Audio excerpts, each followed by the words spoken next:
Selamat malam teman-teman. Sekarang saya mau bicara tentang proksi. Ada yang tahu nggak artinya proksi? Proksi itu adalah perang yang covert atau tidak diketahui atau tidak bisa terlihat oleh orang-orang awam seperti kita. Biasanya perang proksi itu melibatkan dua kekuatan besar yang menggunakan pemain pengganti. Nah, contohnya ini seperti sekarang nih, perang Rusia dan Ukraina. Siapa pihak yang nge-proxy? Yang nge-proxy adalah Amerika. Kenapa? Karena Amerika nggak kelihatan. Padahal Amerika berdiri di belakangnya Ukraina.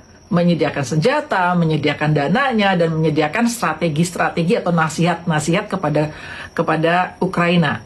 Jadi sebetulnya perang proksi Rusia dan Ukraina itu adalah perang antara Rusia dan Amerika. Kalau kita bicara tentang Amerika, rasanya kita semua tahu ya bahwa Amerika itu adalah salah satu negara yang sukanya tuh ngurusin urusan negara orang lain gitu. Dan memang disinyalir Amerika ada di balik peperangan di beberapa negara, terutama negara-negara Islam dan penghasil minyak, yaitu di Timur Tengah. Salah satu yang saya ingat itu adalah perang di Libya. Jadi Muammar Gaddafi itu digulingkan oleh Amerika karena 3 alasan. Alasan yang pertama itu adalah karena Muammar Gaddafi secara terbuka itu mendukung Nelson Mandela. Nelson Mandela pada saat itu sedang berusaha memerdekakan Afrika dan menghapus politik apartheid. Politik apartheid itu adalah politik perbedaan diskriminasi warna kulit. Alasan yang kedua, Muammar Gaddafi juga secara terbuka terang-terangan gitu mendukung Yasser Arafat. Pada saat itu Yasser Arafat adalah pemimpin Palestina dan sedang berusaha memerdekakan Palestina.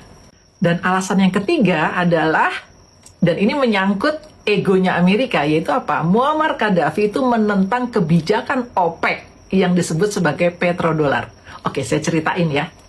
Jadi, petrodolar itu gimana? Petrodolar itu adalah begini, itu adalah peraturan yang dibikin oleh Amerika, yang diwajibkan oleh Amerika terhadap negara-negara penghasil minyak yang bergabung di organisasi yang namanya OPEC.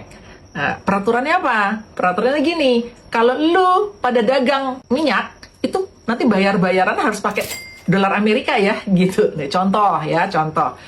Cina mau beli minyak dari Indonesia, gitu ya. Nah, tetapi nanti transaksinya itu harus pakai dolar. Jadi Cinanya harus bayar ke Indonesia pakai dolar. Gitu. Kan lucu ya? Kan nggak masuk akal. Yang dagang Cina sama Indonesia.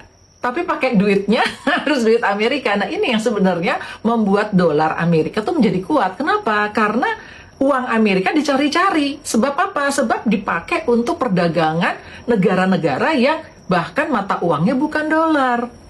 Lucu ya? Licik-licik gimana gitu kan, ngeselin kan? Nah, lalu Gaddafi itu ngajak negara-negara penghasil minyak, terutama Timur Tengah, untuk menggunakan dinar. Karena logika mereka adalah gini lah, kan yang dagang kita-kita ya, dan duit kita-kita kan dinar ya.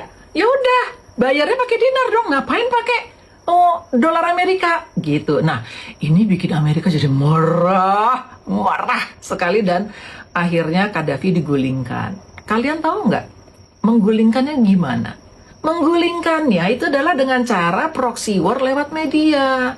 Jadi caranya adalah media-media menyebarkan fitnah-fitnah sehingga membuat rakyatnya tuh benci banget sama Gaddafi, benci banget sama pemimpinnya sendiri. Seperti itu. Akhirnya terjadi pergolakan di dalam. Nah, sekarang kalian mikir deh, ya kita sama-sama mikir. Kayaknya nggak perlu jadi profesor ya untuk bisa melihat bahwa ternyata polanya berulang di negara kita. Kalian lihat deh, kita bicara pola ya. Kalian lihat pola apa yang ada. Satu, kita sama-sama negara Islam. Kedua, kita sama-sama dengan Timur Tengah yang suka dibikin perang-perang itu, sama-sama punya kekayaan alam yang besar. Lalu kemudian, kita sekarang nih, Indonesia, mengalami banyak sekali peperangan medsos yang kaitannya sama DFK itu tadi. Disinformasi, fitnah, dan kebencian.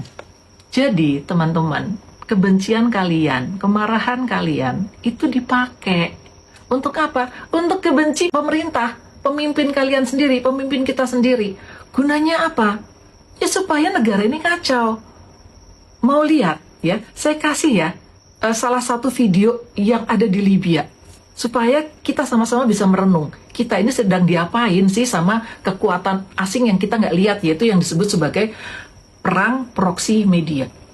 Kalian harus tahu ini. Ini adalah foto ikonik yang diambil pada April tahun 2003. Pria yang begitu semangat merobohkan patung Saddam Hussein ini bernama Khadim Al-Jabauri. Ia diwawancarai BBC dan ia mengatakan apa yang sebenarnya terjadi hari ini di Baghdad. Ia mengatakan, pada tahun 2003, ketika ia mendengar pasukan Amerika sudah mencapai pinggiran kota Baghdad, ia merasa sangat bahagia dan mengambil palu besar miliknya. Lalu ia pergi ke alun-alun kota Baghdad. Sampainya di sana, ia mulai memukul patung Saddam Hussein dan ingin segera merobohkannya. Ia melanjutkan penyesalannya setelah Saddam dijatuhkan oleh Amerika. Keadaan di Irak mulai memburuk dari tahun ke tahun. Mungkin Saddam memang keras, tapi tidak ada apa-apanya seperti pemerintahan bengis yang sekarang. Saya malu atas perbuatan saya itu. Saya ingin Saddam hidup kembali. Berikan komentar kalian. Gimana? Udah nonton kan videonya? Nah, itu yang disebut sebagai proxy atau perang proxy media.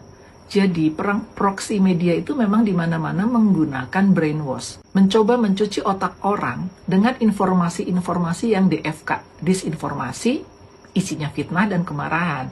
Jadi kalau teman-teman punya kemarahan, punya kebencian terhadap pemerintah, punya kekecewaan terhadap pemerintah, keep itu dengan baik, kelola, lalu kemudian kalian ikut membantu membangun negara.